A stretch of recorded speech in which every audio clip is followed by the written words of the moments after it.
Hello, my name is Siska Febriana Sitompul with student ID number 22107-22004, and today I will explain about my understanding about a topic called Discourse and Power / CDA Part 2.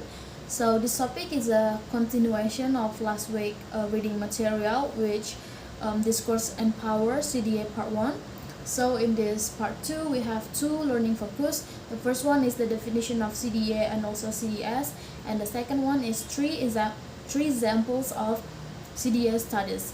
So as we learned last week in last week materials, we know that the CDA is short for critical discourse analysis, and it is a method in which many central concepts in discourse studies and plays an important role. So the definition itself that I mentioned earlier is a definition by Renkema, and the aim of this analysis is to detect societal problems that happens within the society. For examples like discrimination towards race, toward religions, toward skin color, or anything.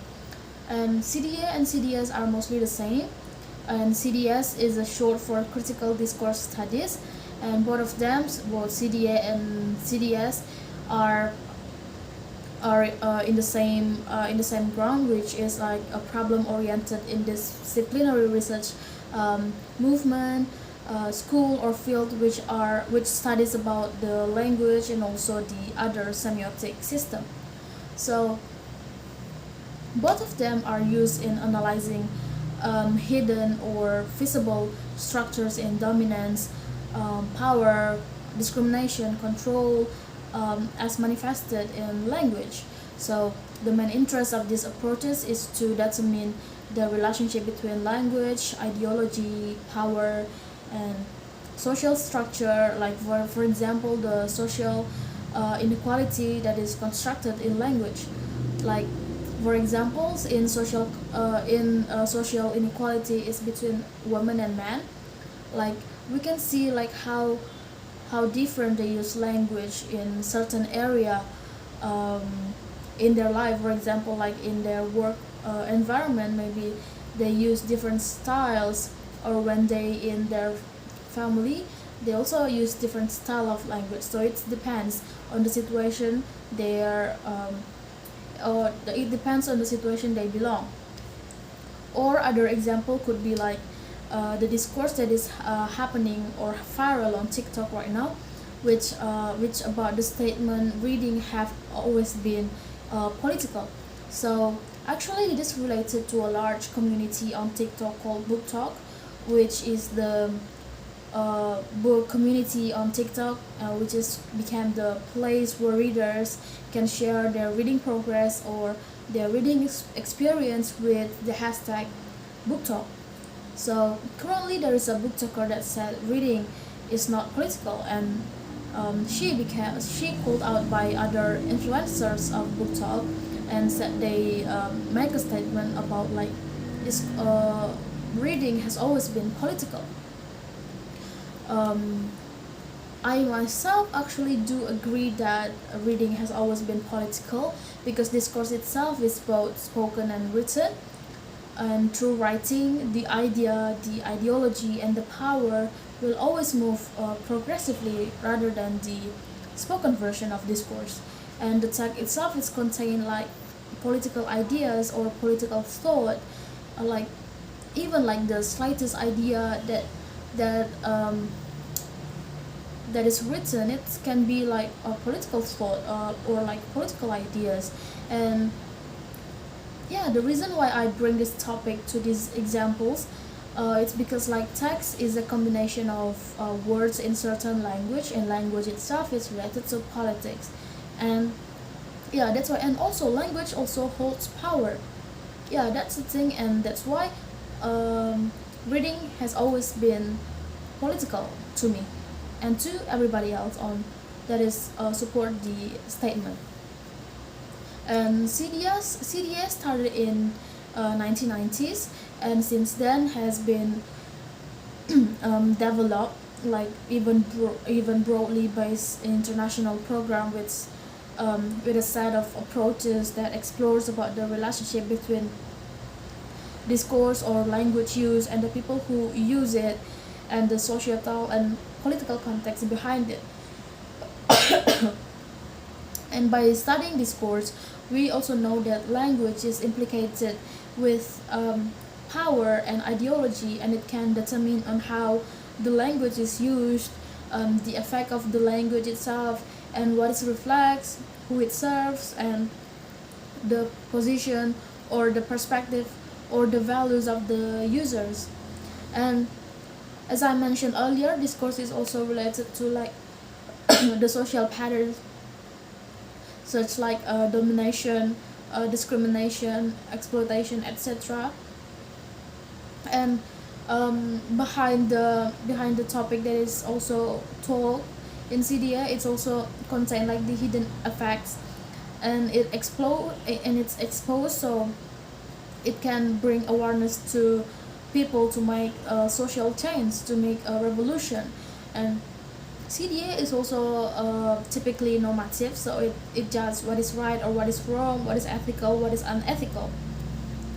And CDS is critical discourse studies, is used to denote the expansion of CDA like into larger transdisciplinary or cross-disciplinary research domain, or to convey a rejection of language or language-based analysis as its major focus. So it also means that the CDS itself has mostly replaced the function of CDA, but to the expert themselves, they still use both CDA and CDS according to the method or the approach they use in their research. Two of the expert, which are Wodak and Mayer, also provided a list of 7 dimensions of discourse studies. The first one is the interest of the property of naturally occurring language use, and the second one is the focus on larger units than isolated words, and the third one is the extension of linguistic beyond sentence grammar towards a study of action and interaction, and the first one is the extension to non-verbal aspects of interaction and communication, and the fifth one is the focus on dynamic socio-cognitive or interactional moves, and the sixth one is the study of the function of social, cultural, and cognitive context language, and the seventh one or the last one is the analysis of a vast number of phenomena of text grammar and language use, such as like coherence, topics, turn taking, rhetoric, argumentation, and etc. They and there are also some major differences between DS or CDS or CDA. The difference is particularly in the constitutive problem-oriented and also the interdisciplinary approach of the latter. And